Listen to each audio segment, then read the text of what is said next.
আসসালামু আলাইকুম রহমতুল্লাহি ওয়া বারাকাতুহু। আশা করি সবাই ভালো আছেন। আমি আল্লাহর রহমতে ভালো আছি। একটা কি কথা কি ভাই, যে ছাগলের বাচ্চা ছাগলই হয়, ওখানে দিন মানুষ হয় না। গাদা যদি পিঠেই মানুষ করা যাইতো তাহলে সব গাদা মানুষ হয়ে যেত।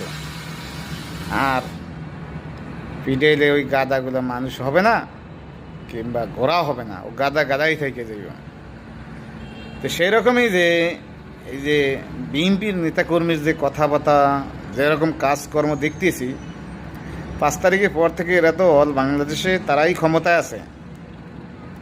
হয়তো ক্ষমতাচ্যুত হইতে পারে যে এই নির্বাচনের মাধ্যমে, কিন্তু এখন তারা কিন্তু বিএনপি ক্ষমতায় আছে। 5 তারিখের পর থেকে তারা কিন্তু ক্ষমতায়। মাঠে ঘাটে, লঞ্চ ঘাট কন, বাস স্ট্যান্ড কন, গাড়ি স্টেশন কন, কবরস্থান কন, এমন কোনো জায়গা নাই যে তারা ওই জায়গাটা তারা দখল করে নাই। তার মানে তারা এখন 5 তারিখের পরে ক্ষমতায়, যেমন ফ্যাসিস্ট সরকার যাওয়ার পর থেকে বিএনপি ক্ষমতায়। এই বিএনপি ক্ষমতায় হয়তো যাইব, কোন সময় যাইব, নির্বাচনের মাধ্যমে হয়তো যাইব, কারণ এখন ক্ষমতায় আছে তারা।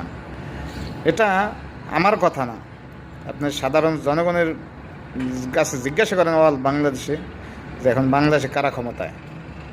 তারা নিজস্ব কোন্দলে কয়েকশো মানুষ খুন হয়েছে এই 5 তারিখের পর থেকে, তার মানে তারা ক্ষমতা এখন।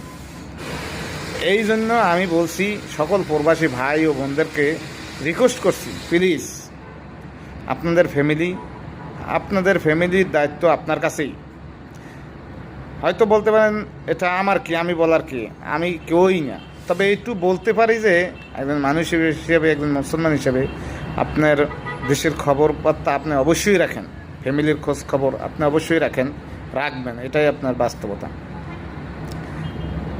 দীর্ঘ 53 বছর যারা দেশ পরিচালনা করছে, দেশের কিছুই করতে পারে না, শুধু তারা নিজেদের উন্নয়ন করছে। দেশের উন্নয়ন নাই, শুধু তাদের উন্নয়ন করছে। বিদেশে টাকা পাচার করছে, কয়েকবার দুর্নীতির চ্যাম্পিয়ন হয়েছে। তাই আমরা আর এই ধরনের চ্যাম্পিয়ন হইতে চাই না। আমরা চাই অন্য দেশ, গণতান্ত্রিক দেশ স্বাধীন হওয়ার পরে যেভাবে দেশ ডেভেলপ হয়েছে, উন্নয়ন হয়েছে, ওই রকম আমাদের দেশটা উন্নয়ন হোক, দেশের ডেভেলপ হোক, দেশের জনগণ মান সম্মান বাড়ুক, দেশের সব কিছু সম্মানিত করুক, উচ্চ লেভেলে যাক, ভালো হোক। কারণ আমগো দেশে যেইভাবে প্রবাসী ঋণ আসে, মানে রেমিটেন্স আসে, এরকম অন্যান্য দেশে কোন দেশে আসে আমি জানি না, যে বছরে এত টাকা বাংলাদেশে যায়, অথচ এটা হয় জালিম জুলুম ফ্যাসিস্ট সরকার কিন্তু বিদেশের টাকা পাচার করছে, সব টাকা পাচার করে দিচ্ছে। আর দেশ ডেভেলপ ঠিকই হইতো।